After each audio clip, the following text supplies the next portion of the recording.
le nombre de chemins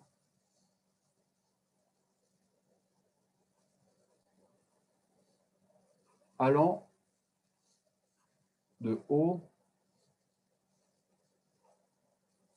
à M.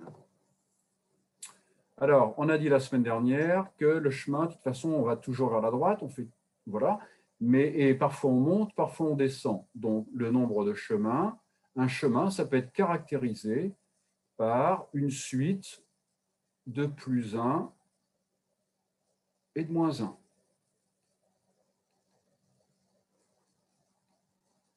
Voilà, ça c'est un chemin. Si j'appelle P le nombre de 1, Q le nombre de moins 1, eh bien, on a évidemment P plus Q égale M, P moins Q égale N. D'accord? Et le nombre de chemins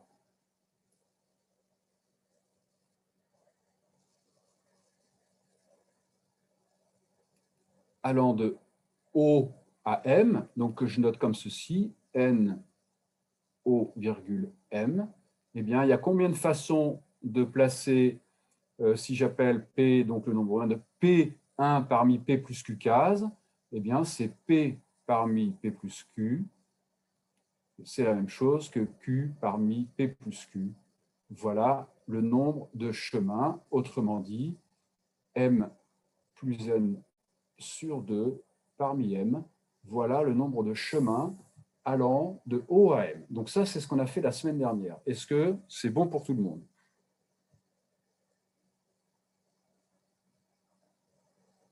Voilà, il faut bien savoir dénombrer ce genre de choses. Alors, maintenant, je vais chercher, je change de page.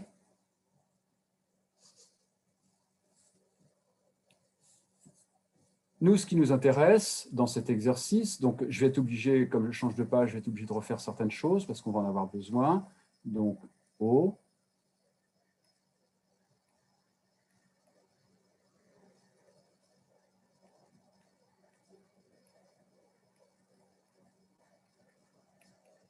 Nous, ce qu'on va chercher maintenant, c'est on va déterminer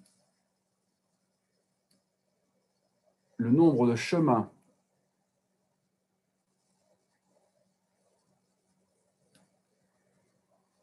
allant de O à M et restant strictement au-dessus de l'axe des X.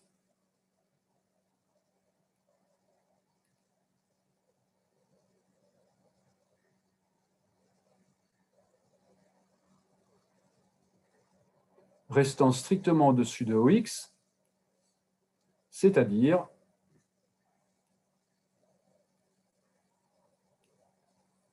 passant par des points à ordonnée strictement positive.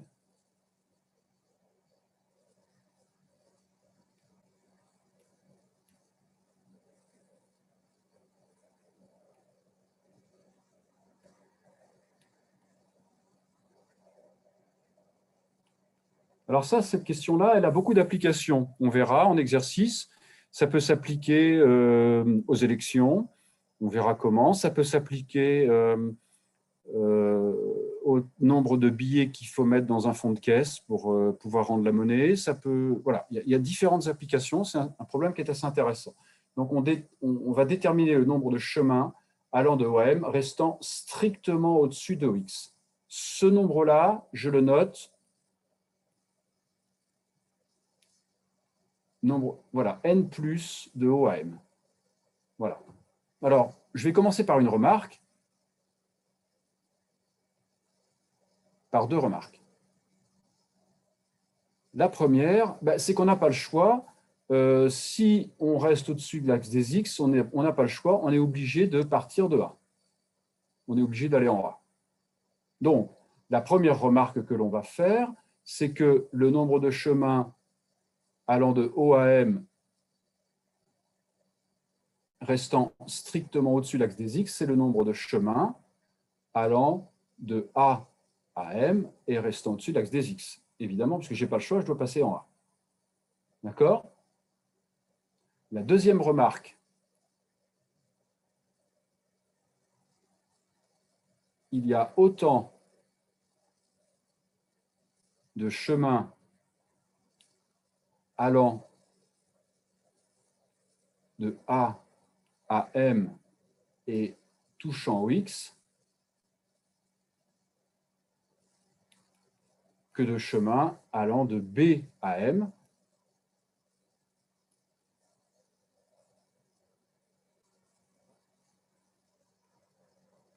B1-1 allant de B à M. Ça, c'est le principe de symétrie.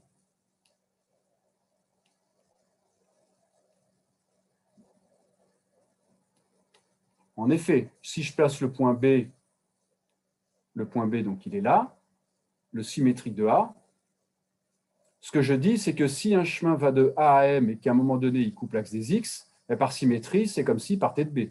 Il y en a autant qui vont de A à M qui touchent au X que de chemins qui vont de B à M. Donc, j'en déduis que le nombre de chemins allant de A à M restant strictement au-dessus de l'axe des X, c'est égal au nombre de chemins allant de A à M moins le nombre de chemins allant de B à M.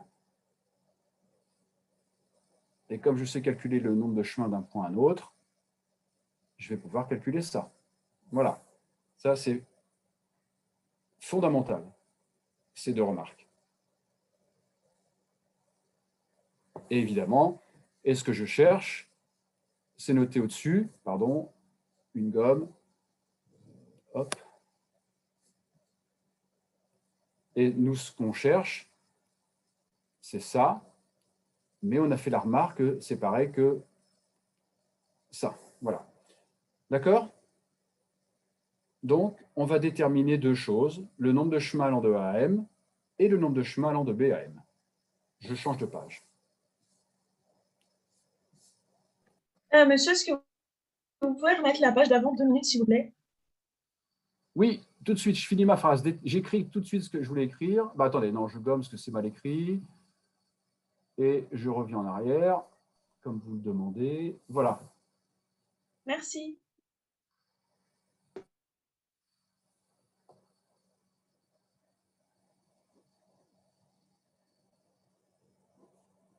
C'est bon, monsieur, merci. D'accord. Alors, donc, on cherche. Je change de page. Donc, déterminons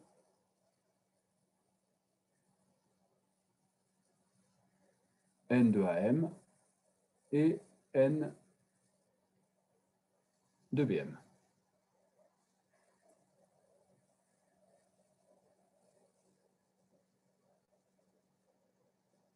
Voilà, A, c'est 1, 1, et puis M, c'est Mn.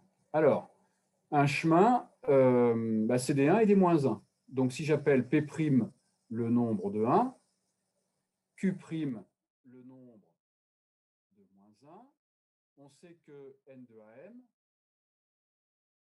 c'est P' parmi P' plus Q'. Avec, là par contre, ce n'est pas les mêmes relations que tout à l'heure. Qu'est-ce que c'est que P' plus Q'? Qui peut me donner la réponse? P' plus Q', ça va être égal à quoi? Et P' moins Q', ça va être égal à quoi?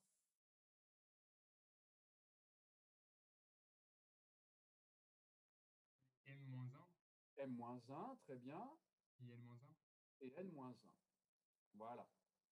Autrement dit, P', c'est, j'ajoute et je divise par 2 M plus N sur 2 moins 1. C'est P que j'avais tout à l'heure, moins 1. Et Q', c'est la différence M moins N sur 2. C'est donc Q.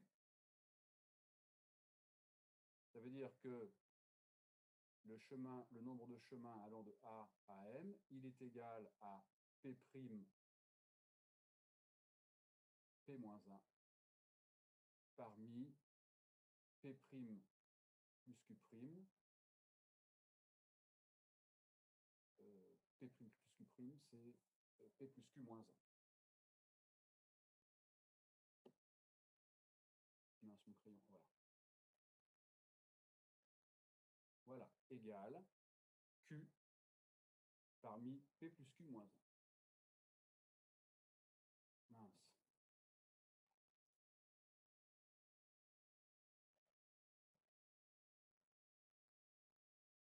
Voilà, ça c'est le nombre de chemins allant de A à M.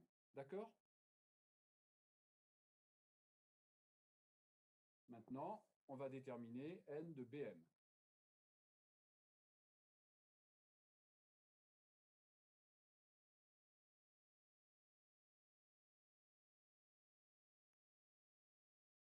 Alors, là, on va avoir P seconde, c'est le nombre de 1. Q seconde, le nombre de moins 1. Donc là, on va de B à M.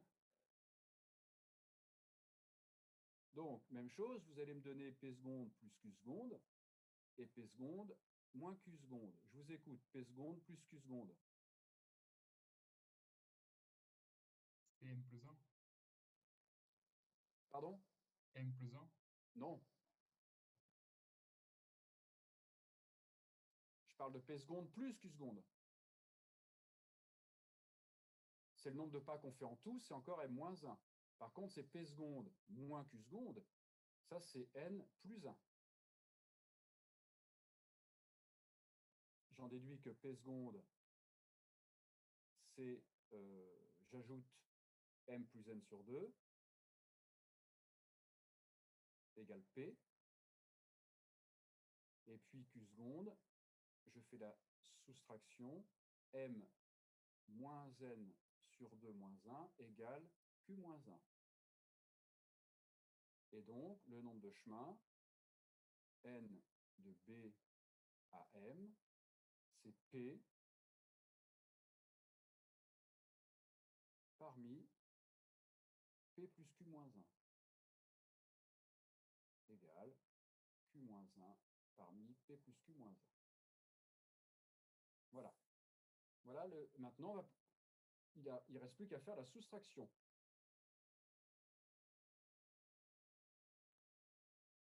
D'accord? Alors, est-ce que je peux changer de page? 2 secondes, s'il vous plaît.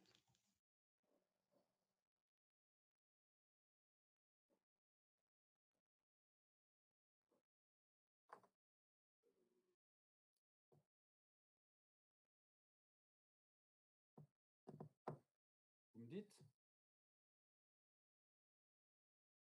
C'est bon, merci. Allez, je change. Attendez, alors je vais en arrière, je sais plus, je regarde ce que j'avais écrit tout à l'heure. Ah, j'ai rien? Ah bah si. Donc voilà, N plus de AM, autrement dit, ce qu'on cherche, N plus de O à M, c'est donc N plus, on a dit, de A à M, c'est donc les chemins de A à M moins les chemins de B à M. On vient de trouver P-1 parmi P plus Q-1 moins P parmi P plus Q-1. Alors, on va le calculer, ça. Ça fait donc factoriel P plus Q-1 sur factoriel P-1 factoriel Q moins factoriel P plus Q-1 sur factoriel P factoriel Q-1. Voilà. Alors, pour mettre au même dénominateur, ben ici, je vais multiplier par Q en haut et en bas, et puis ici par P. D'accord? On a donc P moins Q que multiplie factoriel P plus Q moins 1 sur factoriel P factoriel Q. D'accord? Je vais multiplier en haut et en bas par P plus Q.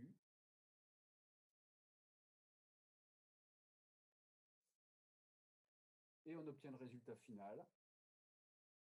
Le nombre de chemins allant de O à M et restant strictement au-dessus de l'axe des X, c'est égal à P moins Q sur P plus Q,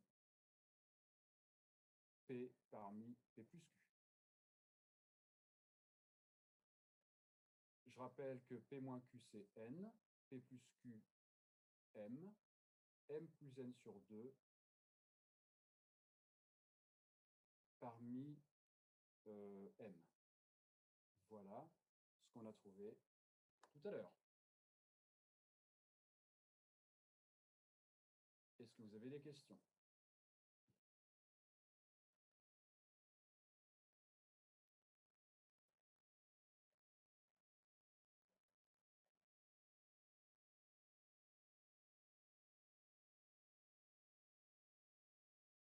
Oui, moi j'en ai une. Oui. Oui, pour mettre au même dénominateur, en fait, du coup, quand vous avez multiplié par Q et par P, ça donne le même dénominateur? Bah oui, factoriel P, factoriel Q. Ah oui, ok, d'accord. Ah oui, ok. Merci.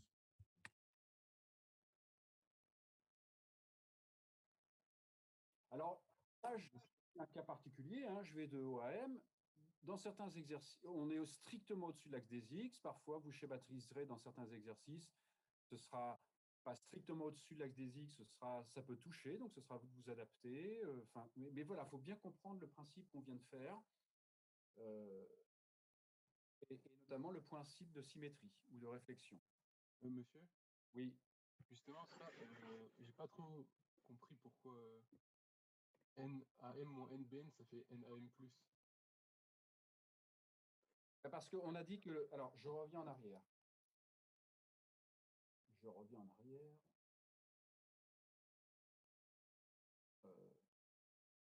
Voilà. Ce que j'ai dit, c'est que si un chemin part de A et touche l'axe des X à un moment donné, par symétrie, c'est comme il y a autant de chemins qui partent de A qui vont à M qui touchent l'axe des X que de chemins qui partent de B et qui vont à M, par symétrie. Oui.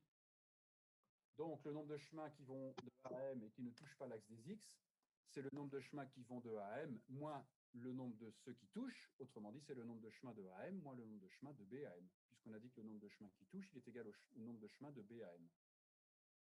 Ah, ok. Ouais, ok, merci.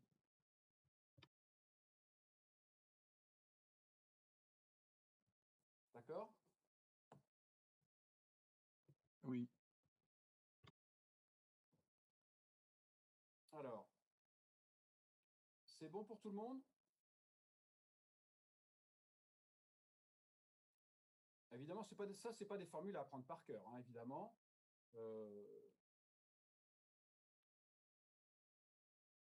Ça, c'est simplement, surtout à très bien comprendre et à savoir refaire les yeux fermés. On cache ça, puis on sait le refaire. Voilà. D'accord? Alors, je change de page. Dernière application. On va déterminer, troisième application, une formule. On va tomber sur une formule un peu barbare, mais qui est intéressante. Nombre de surjection.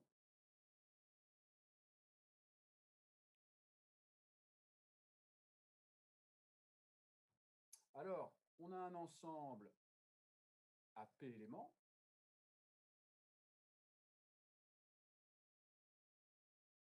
Un ensemble à N éléments.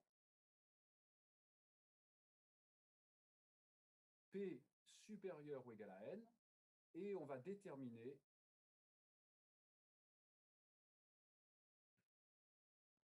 ce que je vais noter SPN, le nombre de surjections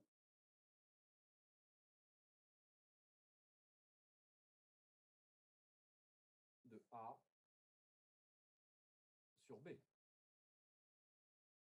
ou vers B, comme vous voulez. Hein, c'est pareil. D'accord? Voilà ce qu'on va déterminer.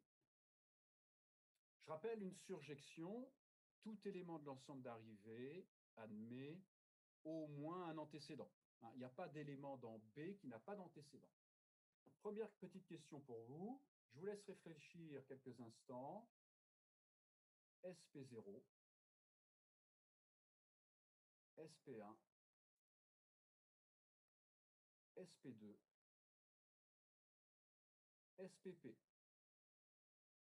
Voilà. Allez-y. Je vous laisse 2 minutes pour trouver ça.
Bon, alors, il y en a qui sont évidents, hein. Il y en a qui, il n'y a rien à faire. SP0, s'il n'y a pas d'éléments dans l'ensemble d'arrivée, il n'y a pas de surjection, hein. Donc, ça, c'est évidemment 0. Pouvez-vous me donner SP1? Il y a combien de surjections d'un ensemble à P éléments vers un ensemble à 1 élément?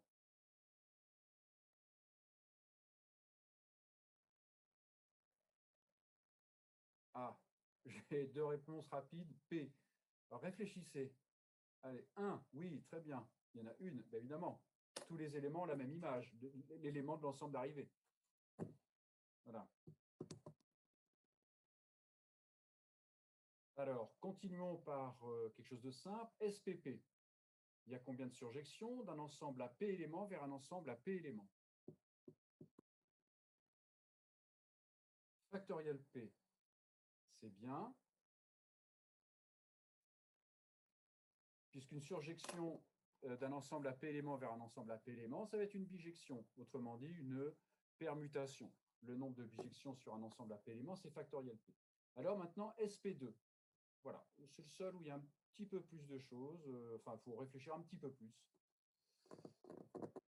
SP2.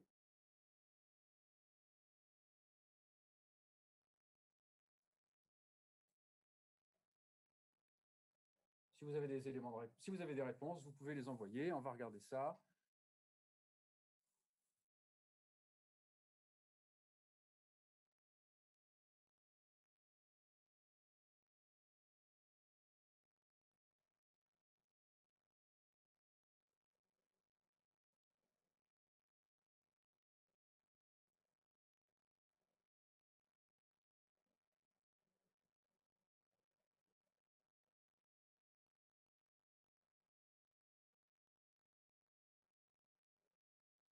Alors, je vais d'abord vous poser une question. Redites-moi, normalement vous le savez, il y a combien d'applications d'un ensemble à P éléments vers un ensemble à 2 éléments?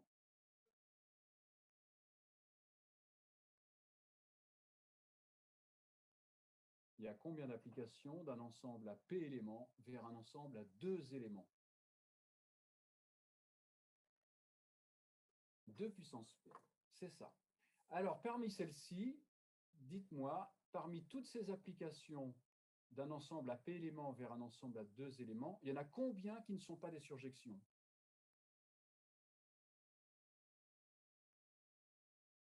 Parmi toutes ces applications, il y en a combien qui ne sont pas des surjections?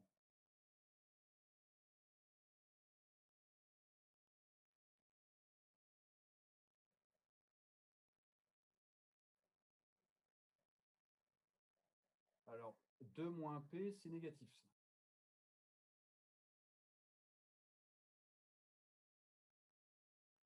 P moins 2. 2. Ben oui, il y en a 2. Très bien. Il y en a 2. Lesquelles? Ben, les 2 applications qui ont comme image un seul élément parmi les 2. Donc, voilà SP2. 2 puissance P moins 2. Il y a 2 puissance P moins 2 surjection d'un ensemble à P éléments vers un ensemble à 2 éléments. D'accord?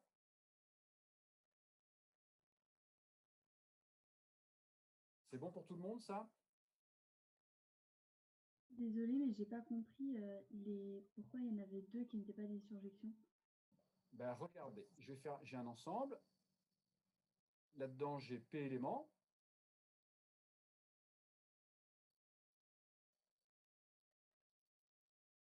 Et je vais vers un ensemble où il y a 2 éléments. Ben, c'est quoi une application qui n'est pas une surjection? Ben, soit elles ont toutes comme image 2, tous les éléments ont 2 comme image, voilà, soit tous les éléments ont 1 comme image. Voilà. Donc il n'y a bien que 2 applications qui ne sont pas des surjections. D'accord, merci. Donc le nombre de surjections, c'est le nombre d'applications, moins les applications qui ne sont pas surjectives, et il n'y en a que 2. D'accord? Est-ce que c'est bon pour tout le monde? Alors je change de page parce que le nombre de surjections, je vais le calculer de 2 façons. Je vais d'abord obtenir une formule de récurrence.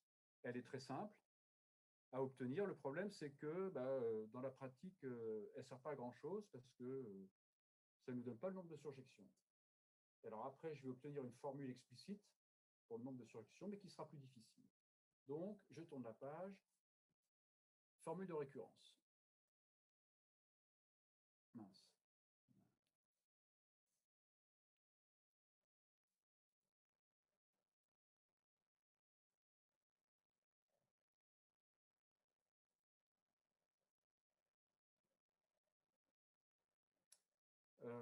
On va essayer d'obtenir récurrence sur P.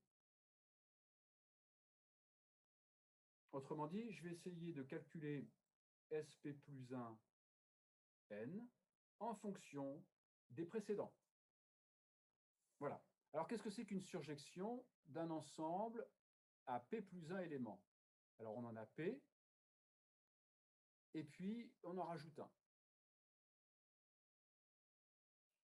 Et puis, on va vers un ensemble à N éléments.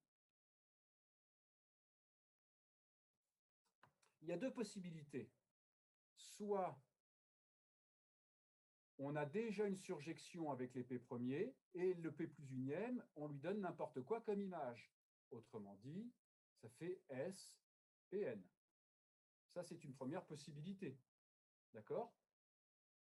On avait déjà une surjection sur l'ensemble des P éléments vers l'ensemble des N éléments, et donc, le P plus unième, on peut lui associer comme image n'importe lequel des N éléments de l'ensemble d'arrivée. C'est bien compris?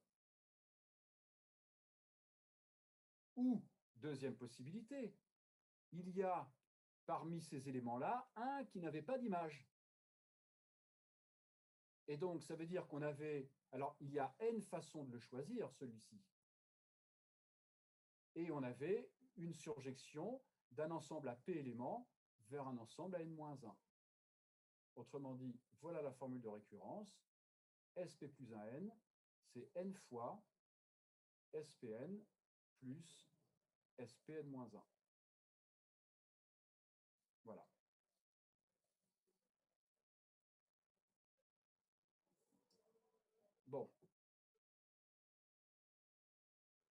Alors, comment ça se passe? Vous voyez, je vais faire un dessin. Je vais mettre P, N. Je vais mettre des... Voilà, il faut... Et on a dit qu'il fallait que P soit supérieur ou égal à N. Donc ça ne nous intéresse pas. Un petit quadrillage. On a dit tout à l'heure, on connaissait SP0. Donc on connaît tout cela.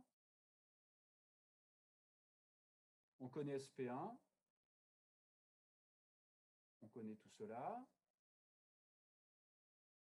Voilà. On a dit qu'on connaissait SPP. On connaît tout cela. Et que donne la formule? La formule, eh bien, si on connaît SPN et SPN-1, et on connaît SP plus 1N. Autrement dit, si on connaît celui-ci et celui-là, la somme fait celui-ci. Donc, vous voyez, de proche en proche. Là, avec ça et ça, on connaît celui-ci. Ça et ça, on connaît celui-ci. Celui-là et celui-là, on connaît celui-là, etc. Donc, vous voyez, de proche en proche, on a bien la connaissance de tous les SPN. Voilà. Voilà. Ça, c'est une formule de récurrence. Mais vous voyez que c'est un peu compliqué. Si je veux connaître celui-ci, voilà, c'est un peu fastidieux. Monsieur? Tout à l'heure, l'application, on va avoir besoin de S10.6. Évidemment, si on veut l'avoir, eh bien, c'est un peu compliqué avec cette formule. D'accord? Est-ce qu'il y a des questions? Monsieur, est-ce que vous pouvez réexpliquer pourquoi c'est N, SP, N-1? Oui, bien sûr. Alors, j'ai dit que la deuxième possibilité, c'est que parmi les éléments de 1 à n, il y en avait un, je ne sais pas lequel, il y en avait un qui n'avait pas d'image. J'ai n façons de le choisir. Et on a une surjection de cet ensemble-là vers les autres éléments. Voilà. Et ensuite, à P plus 1, on associe celui-ci. Voilà une autre façon d'avoir une surjection d'un ensemble à P plus 1 éléments vers un ensemble à n. D'accord, merci. Voilà, c'est bien compris? Oui. Est-ce qu'il y a d'autres questions?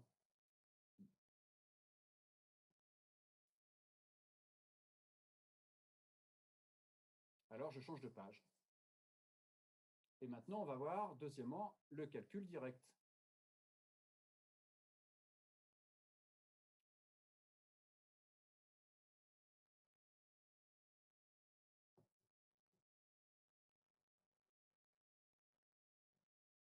Alors, le calcul direct. On reprend un ensemble A, à P éléments, un ensemble B, à N éléments.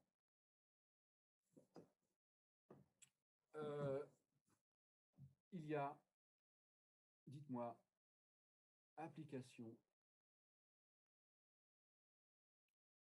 de A vers B.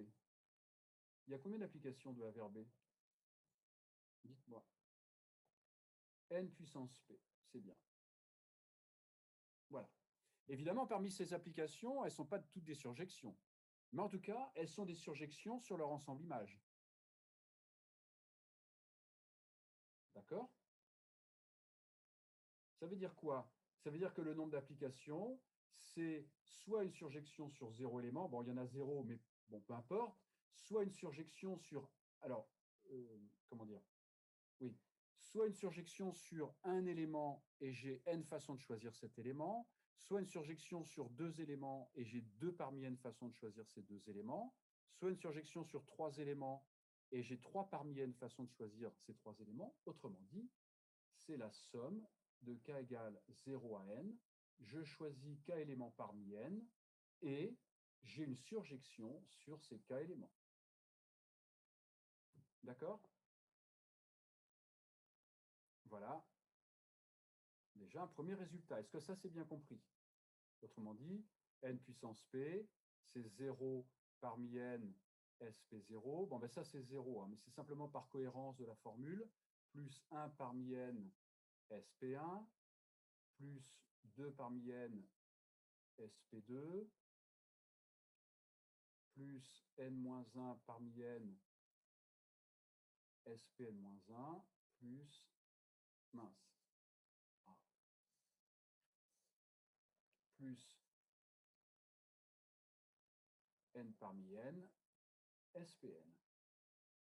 Est-ce que ça, premièrement, est-ce que vous avez bien compris ce truc-là?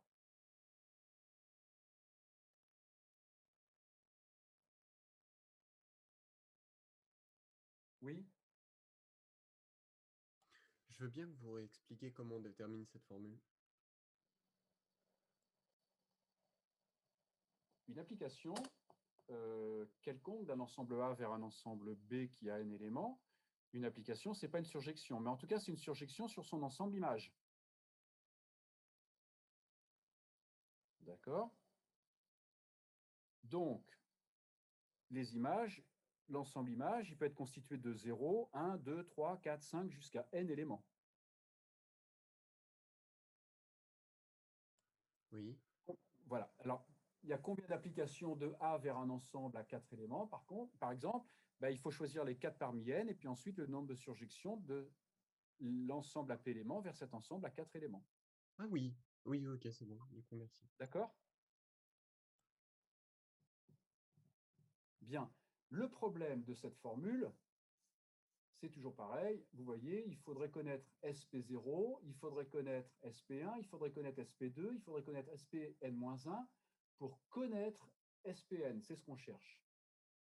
Alors, on va le trouver grâce à une formule que je vais démontrer maintenant qui s'appelle la formule d'inversion de Pascal. Est-ce que je peux changer de page?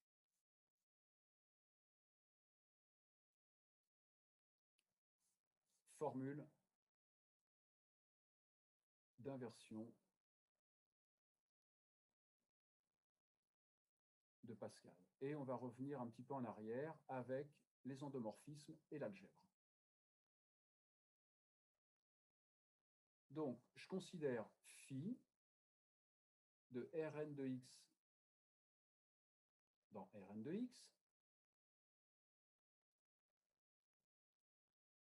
qui a un polynôme P associe P de x plus 1. D'accord? Et rappelez-vous la base canonique de Rn de x, 1, x, x2, xn. Je vais écrire M, la matrice de phi dans la base canonique. Évidemment, on va retrouver la formule du binôme. M, 1, 0, 0, 0, 0, 0, 1, 1, 0, 0, voilà. 1, 2, 1, 0, 0, 0, 1, 3, 3, 1. Et puis, je vais écrire la dernière. 0 parmi n, 1 parmi n, 2 parmi n, 3 parmi n, n-1 parmi n, n parmi n. Je ne vais pas le faire en entier, la formule de Pascal, je vais juste faire ce qui nous intéresse. Ça va jusque-là pour tout le monde?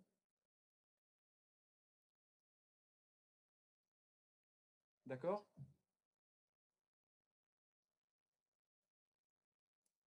C'est bon? Quelle est l'application réciproque? Phi-1, c'est l'application... pardon.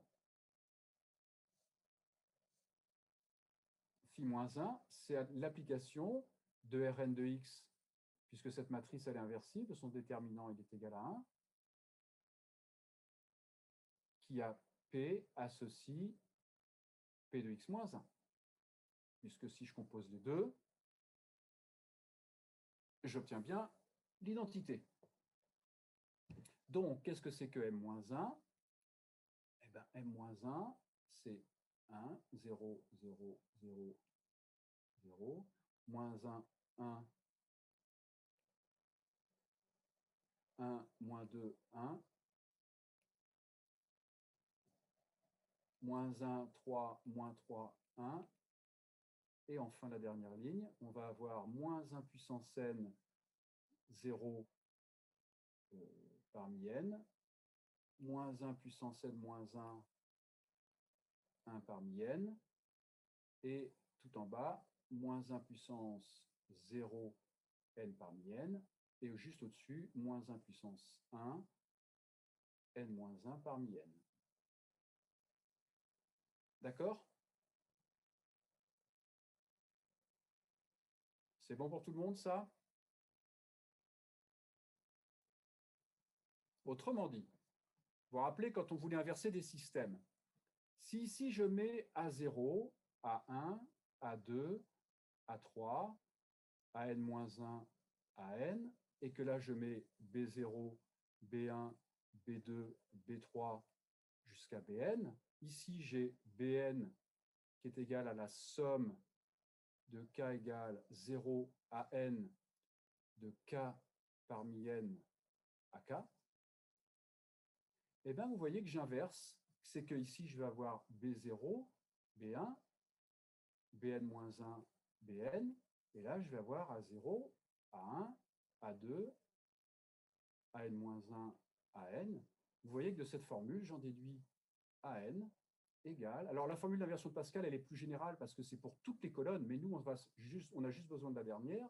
Mais vous voyez que j'ai AN qui est égal à la somme de k égale 0 à n de moins 1 puissance n moins k bk. Hein, on a bien, si je commence avec n, bn, moins bn moins 1, plus bn moins 2, jusqu'au dernier. Le dernier, c'est moins 1 puissance n, b0. D'accord? Est-ce que ça, c'est bien compris?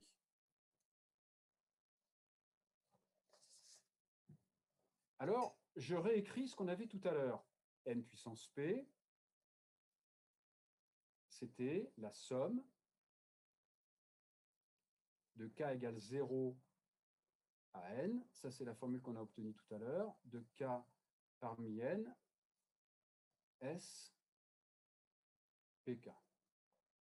Eh bien, vous voyez que si je mets, par exemple, en rouge, si P est fixé, hein, si ici j'ai SP0, SP1, SP2, SPN, en fonction de 1 puissance P,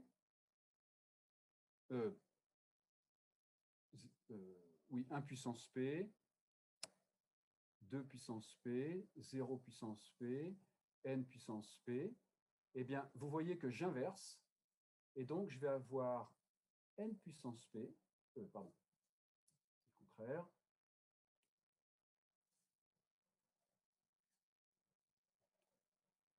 j'inverse, je vais donc avoir SPN en fonction de 0 puissance P, 1 puissance P, n-1 puissance P,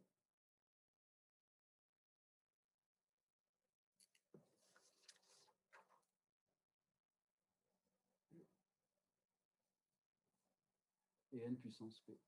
Autrement dit, j'en déduis que SPN, CAN, c'est la somme de k égale 0 à n de moins 1 puissance n moins k. Alors, j'ai encore oublié, ici, excusez-moi, j'ai oublié les k parmi n tout à l'heure, k parmi n bk. Mince.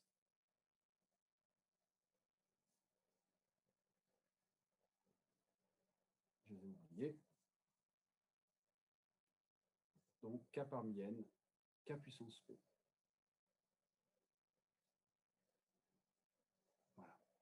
Voilà la formule du nombre de surjections d'un ensemble à p éléments vers un ensemble à n éléments.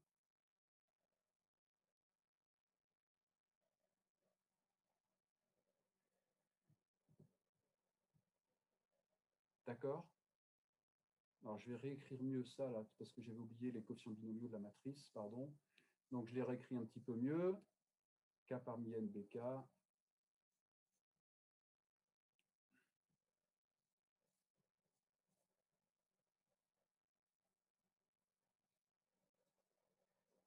Voilà. Est-ce que vous avez des questions sur cette formule?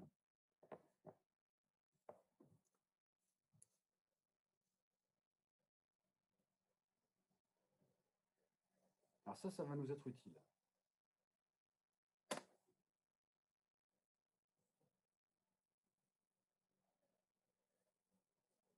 Est-ce que ça va?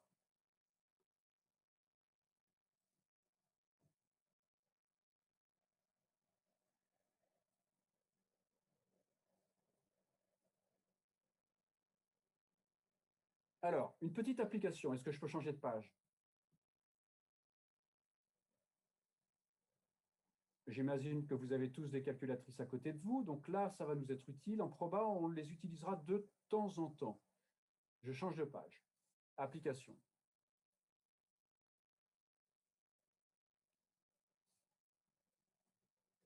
Vous avez un dé à 6 faces, numéroté de 1 à 6, et vous le lancez 10 fois.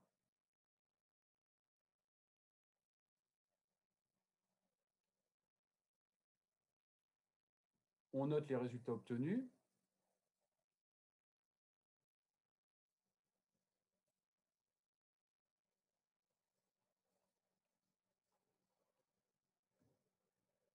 Premièrement, il y a combien de résultats possibles?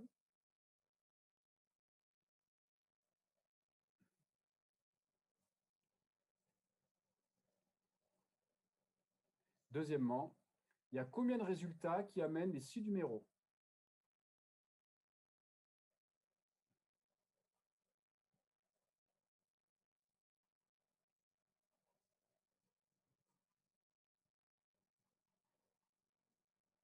Mince. Vous avez bien compris? Voilà, à vous. Je vous laisse quelques minutes pour répondre à ces 2 questions.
Est-ce que vous attendez un nombre en particulier ou vous ou juste Euh, des lettres suffisent?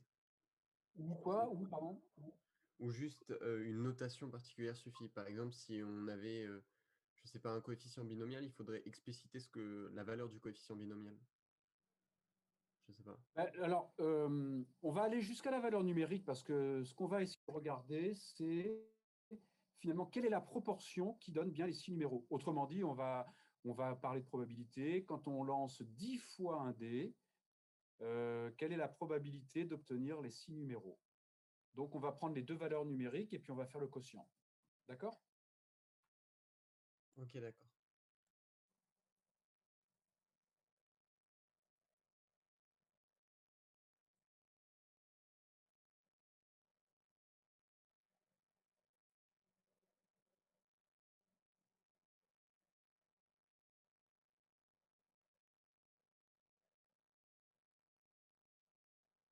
D'après vous, quand vous lancez, vous avez déjà joué au dé, j'imagine tous, quand vous lancez 10 fois un dé, vous avez plutôt 100% de chance d'obtenir les 6 numéros, plutôt très très peu, plutôt la moitié, une chance sur deux.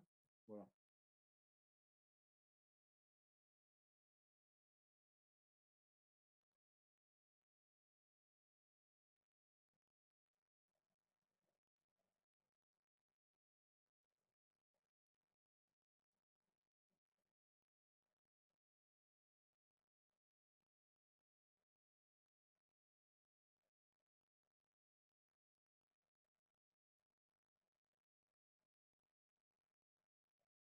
Alors la première question, la réponse est très simple. C'est quoi la première question?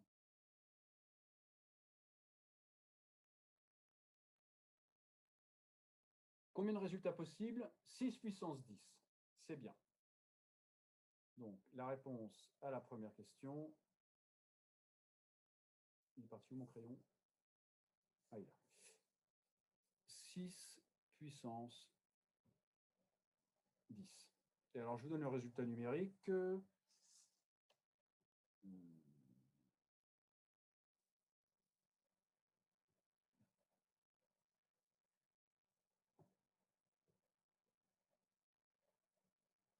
Voilà. Alors maintenant, combien de résultats qui amènent les 6 numéros?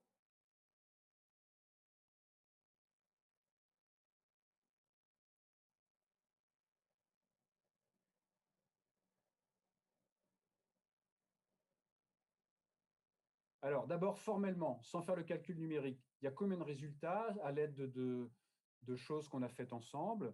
Il y a combien de résultats qui amènent les 6 numéros?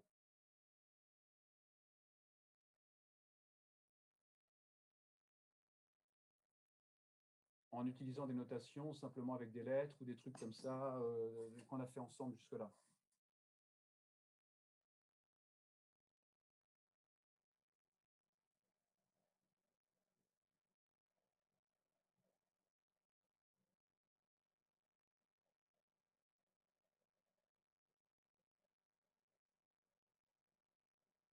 Bah, c'est le nombre de surjections, c'est le nombre de fois où on a Voilà. où tout ce qu'il y a dans l'espace d'arrivée. Voilà, donc la deuxième question, c'est S10, 6. Le nombre de surjections d'un ensemble à 10 éléments vers un ensemble à 6 éléments. Autrement dit, ça fait somme de k égale 0 à 6, de moins 1 puissance 6 moins k, k parmi 6, k puissance 10. Voilà. Bien. Alors, si on l'écrit, pour k égale 0, on a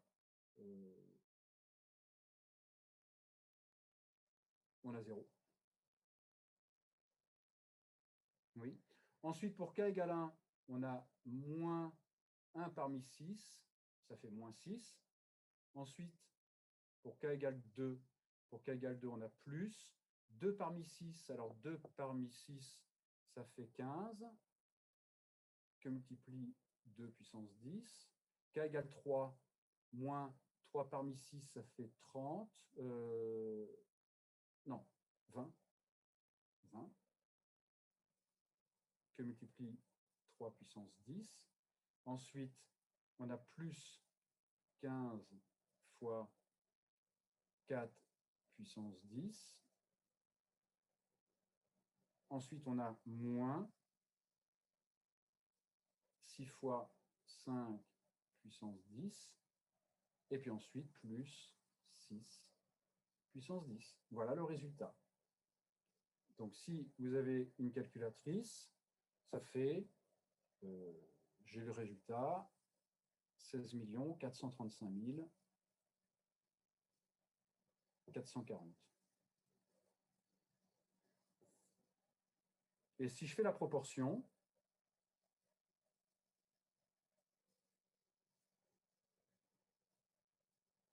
c'est bon, à peu près 0,27. Autrement dit, quand vous lancez 10 fois un dé, vous avez à peu près une chance sur 4 d'obtenir les 6 numéros. Voilà. Application du nombre de surjections. On calculera ensemble qu'il faut le lancer 14 fois pour avoir une chance sur 2 d'avoir les 6 numéros.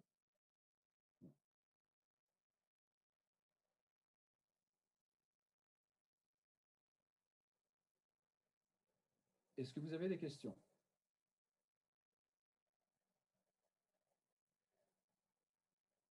Monsieur, Oui. moi, c'est du coup, enfin, j'ai compris comment l'utiliser, c'est juste dans votre démonstration, la formule d'inversion, j'ai pas compris pourquoi AN c'est SPN et BN c'est N puissance P.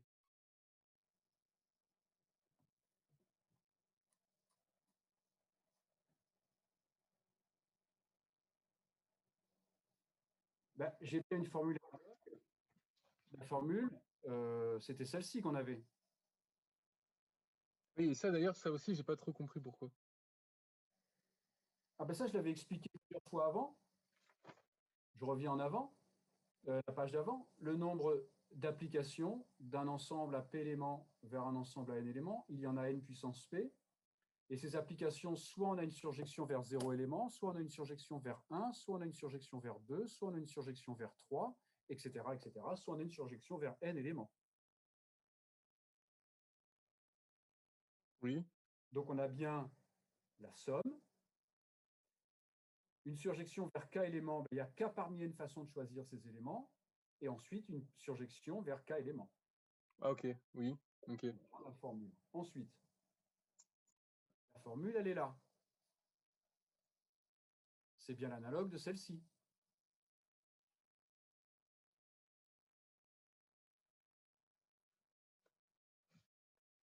Ok, ouais. Cette formule avec N puissance P qui est remplacé par Bn et AK qui est remplacé par SPK. Ok, ouais.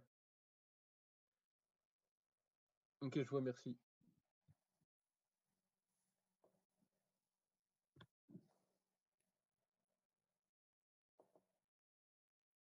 Est-ce qu'il y a des questions?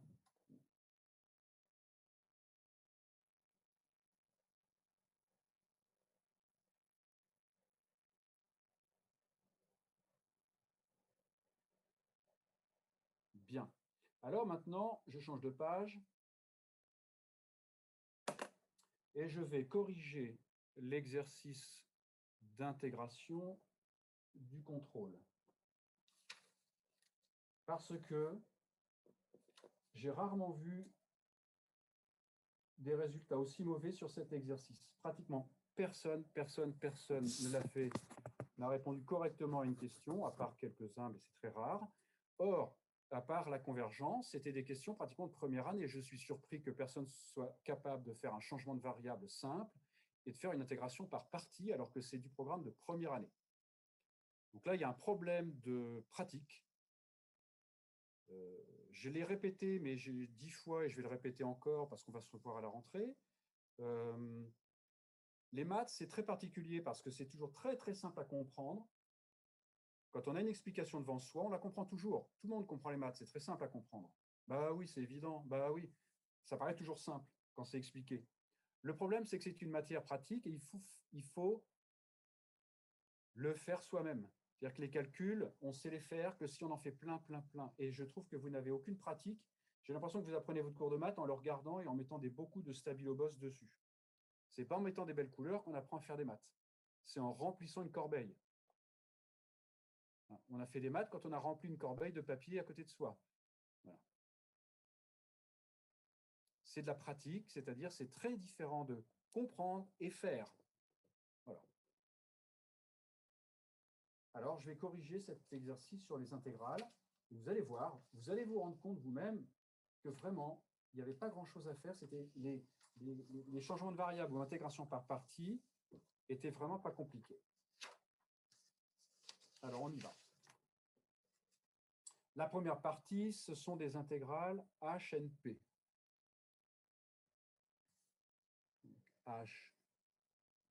HNP, c'est l'intégrale entre 0 et 1 de t puissance n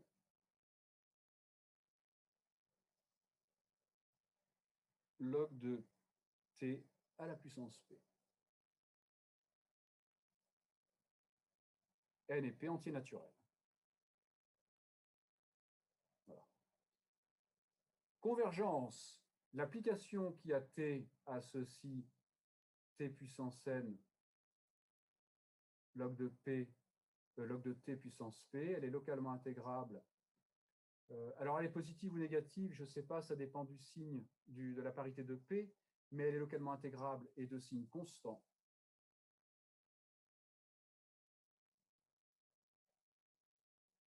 Sur 0,1. Le problème étant 0.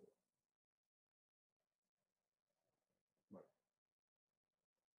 Alors, il y en a qui, et c'est bien, il y en a qui ont dit que la limite en 0 plus de cette fonction,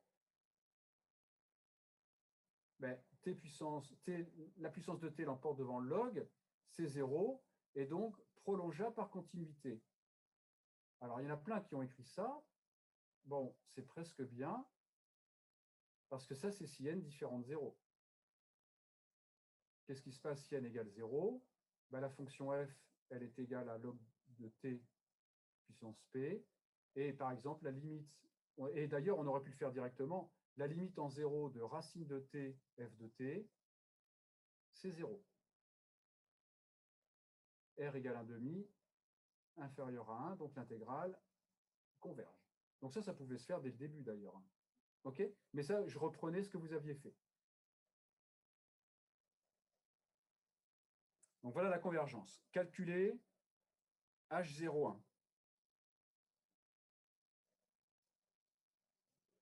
H01 intégrale entre 0 et 1 de log de t dt. Alors là, il y en a plein qui ne savent pas. Je suis désolé, elle est dans le cours. On l'a fait ensemble. Ensemble. Donc, on ne peut pas prétendre travailler et ne pas savoir ça. Je vous ai dit qu'elle était à retenir, elle était entourée en rouge. Voilà, c'est une intégrale de référence. En plus, il y en a qui ont essayé de la calculer, mais alors là, comment on peut ne pas savoir calculer ça? C'est une intégration par partie. Et vous êtes trop nombreux à confondre une intégrale et une primitive. C'est-à-dire que vous intégrez entre A et B, vous obtenez une fonction. Alors là, c'est ahurissant. Quand on intègre entre A et B, on obtient un nombre, pas une fonction. Enfin bon. Bref, voilà H01 et maintenant HN0. Pratiquement personne n'a su HN0. Ben, ça fait l'intégrale de t puissance n. C'est 1 sur n plus 1. Voilà.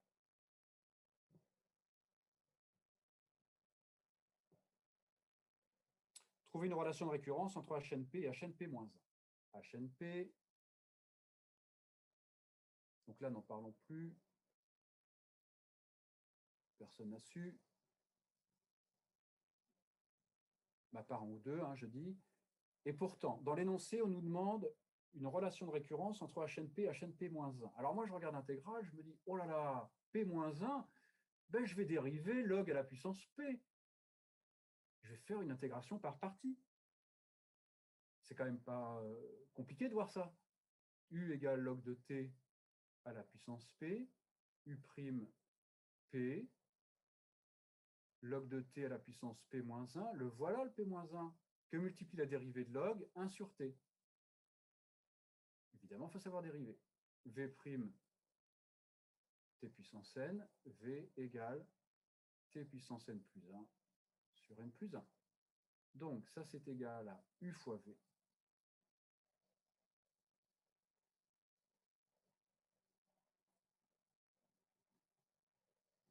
Entre 0 et 1. Moins l'intégrale entre 0 et 1 de U prime V, P sur n plus 1. Log, alors on a t puissance n plus 1 divisé par t, ça fait t puissance n, log à la puissance p-1 de t dt. Le crochet en 1, il vaut 0, en 0, il vaut 0. Et donc, on obtient moins p sur n plus 1, h, n P-1. Alors, je suis désolé, mais là, si on ne sait pas faire ça, je me demande ce qu'on fait en sciences. Il faut les faire sociaux ou je ne sais pas quoi, mais là, je ne comprends pas qu'on ne sache pas faire ça. C'est une intégration par partie. J'aimerais bien que quelqu'un me pointe une difficulté dans ce calcul.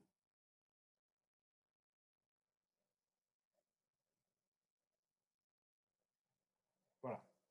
Alors après, qu'on n'arrive pas à trouver la formule générale, ça c'est autre chose, mais au moins cette intégration par partie, mais même l'an dernier, en première année, tout le monde sait le faire. Donc là, vraiment, il y a quelque chose qui m'échappe. Donc HNP, c'est moins P sur N plus 1, HNP moins 1.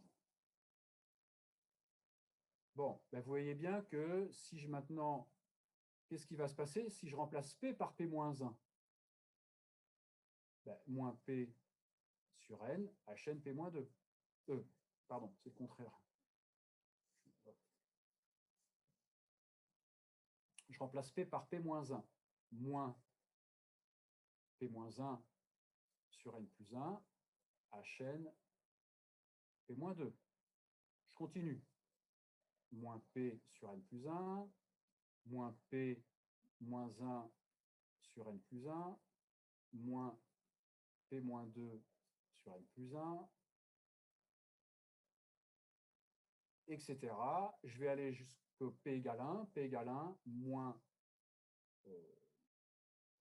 P égale 2. Attendez, ici, non, P égale 1, ici, dans la formule, j'ai donc moins 1 sur N plus 1, HN0. J'ai donc HNP, moins 1 puissance P factoriel P, sur N plus 1 à la puissance P, fois HN0. HN0, on a trouvé N plus 1, donc puissance P plus 1. Voilà.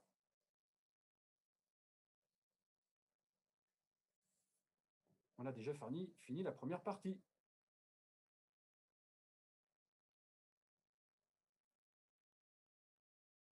Est-ce que vous avez des questions? Il n'y a jamais de questions, je suis un peu étonné, il n'y a jamais de questions, mais après, quand il faut faire, personne ne sait faire. Alors là, il y a un problème quelque part quand même.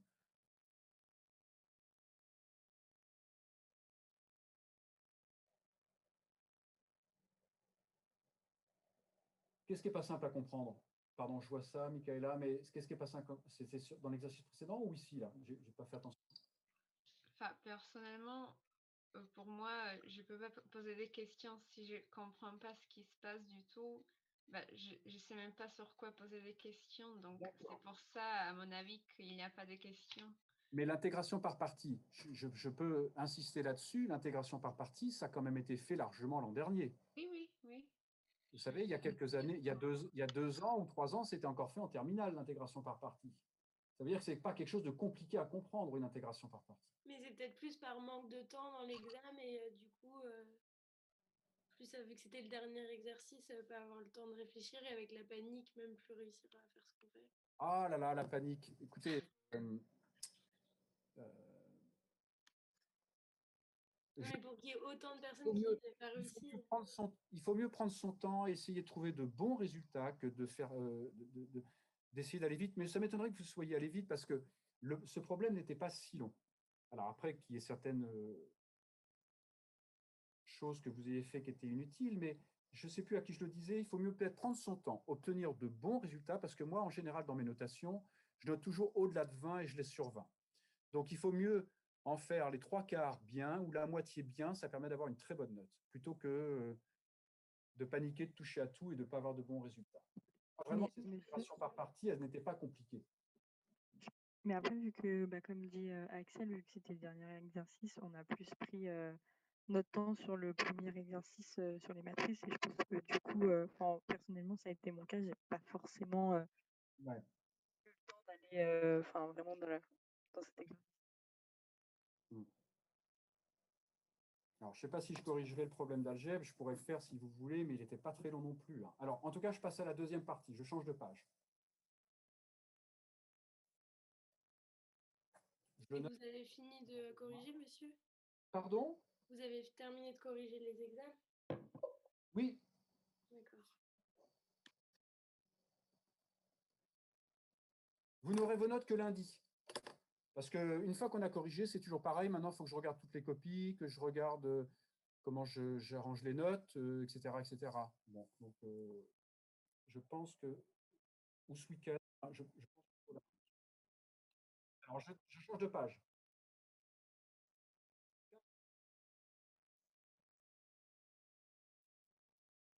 Monsieur, il y a une question. Vous avez une question.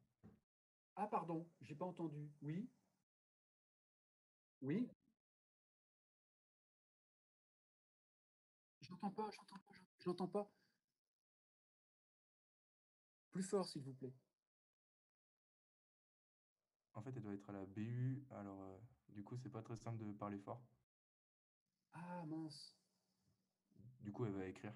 Et, Très bien, ok. Très bien.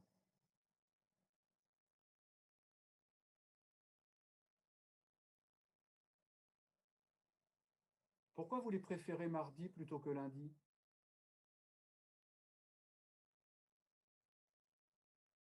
Ah bah écoutez, moi je les rends quand vous voulez. Hein. Si vous voulez mardi, je les rends mardi, hein, si ça arrange tout le monde.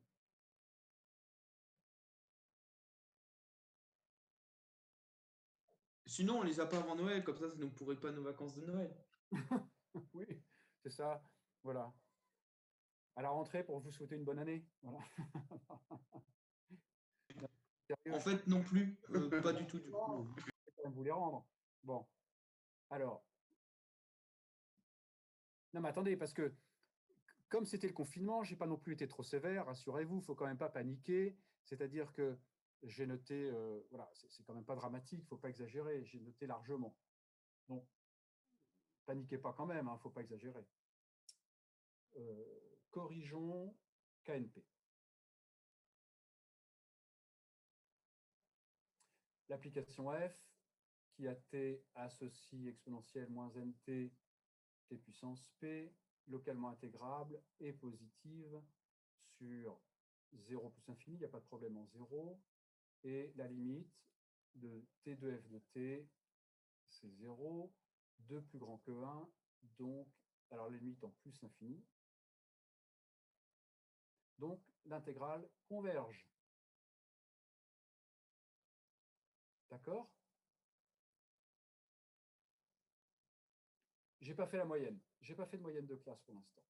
Je vais faire tout ça. Bien. À l'aide d'un changement de variable, trouver une relation entre KNP et K1P. Eh ben, le changement de variable, c'est U égale NT. Vous voyez bien que j'aurai exponentielle moins U. Donc, DU égale N dt.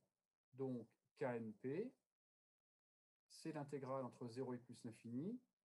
Exponentielle moins NT, alors, puisque quand t vaut 0, u vaut 0, quand t tend vers l'infini, u tend vers l'infini. Exponentielle moins nt, exponentielle moins u. T, eh ben, t, c'est u sur n à la puissance p, dt, du, sur n égale 1 sur n à la puissance p plus 1, intégrale entre 0 et plus l'infini, de exponentielle moins u, u puissance p, du égale 1 sur n à la puissance p plus 1, k,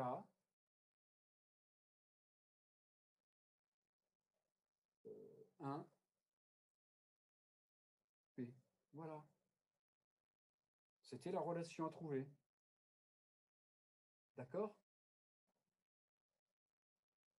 Voilà, c'est pareil, là j'insiste, je trouve que faire un changement de variable linéaire comme ça, u égale nt, on a fait ensemble des changements de variables bien plus compliqués. Là, u égale nt, c'est quand même un changement de variable simple. Trouver une relation de récurrence entre K1P et K1P-1.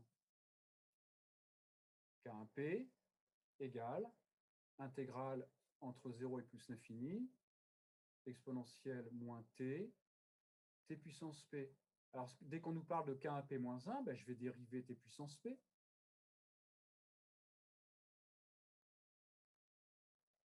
Évidemment. V' exponentielle moins t, V moins exponentielle moins t.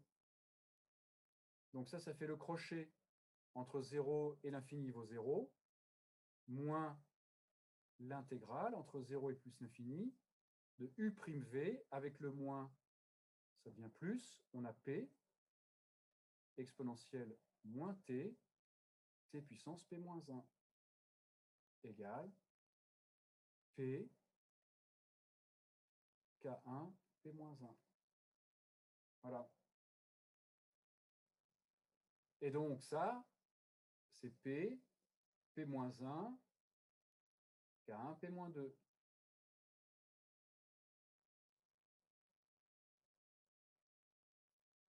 Jusqu'à 1, autrement dit, k1p égale factoriel p k1 0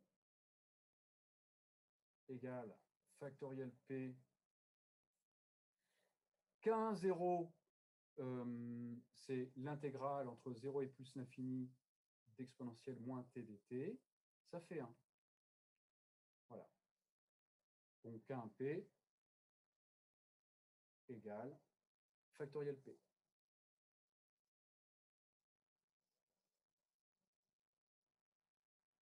Eh bien, KNP, c'est ici, c'est K1P sur n à la puissance P plus 1. Voilà. Et c'est fini.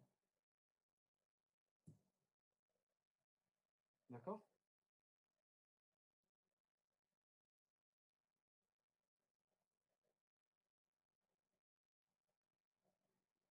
Est-ce que c'est bien compris?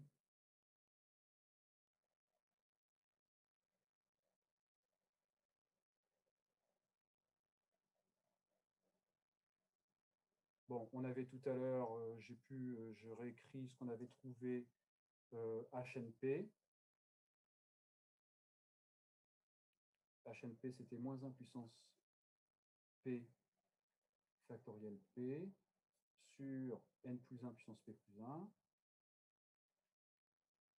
Vous voyez que HNP, c'est moins 1 puissance P, Kn plus 1P. Voilà, ça c'était la dernière question. Voilà.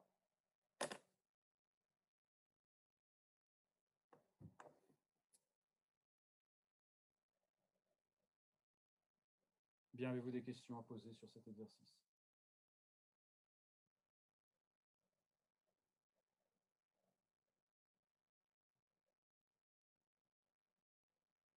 Autant le produit des intégrales, alors où est-ce que vous auriez vu ça?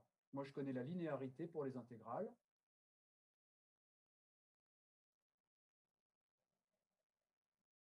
Mais non, le produit des intégrales, ce n'est pas l'intégrale du produit. Ça voudrait dire quoi, ça? Vous faites ça en physique? Mais non, ce n'est pas possible. Je vais dire ça à votre prof de physique, il va s'arracher les cheveux.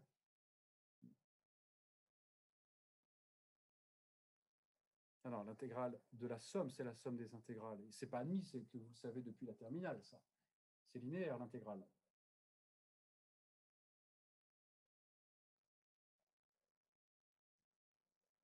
Prenez des exemples, hein, vous allez voir que l'intégrale d'un produit ou l'intégrale d'un quotient, ce n'est pas le produit des intégrales, c'est évident.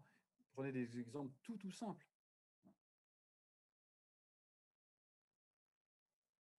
Bien, alors, je vous souhaite un bon courage pour votre examen lundi, un bon week-end, et puis on continuera ça la semaine prochaine. Donc, la semaine prochaine, TD sur l'analyse combinatoire.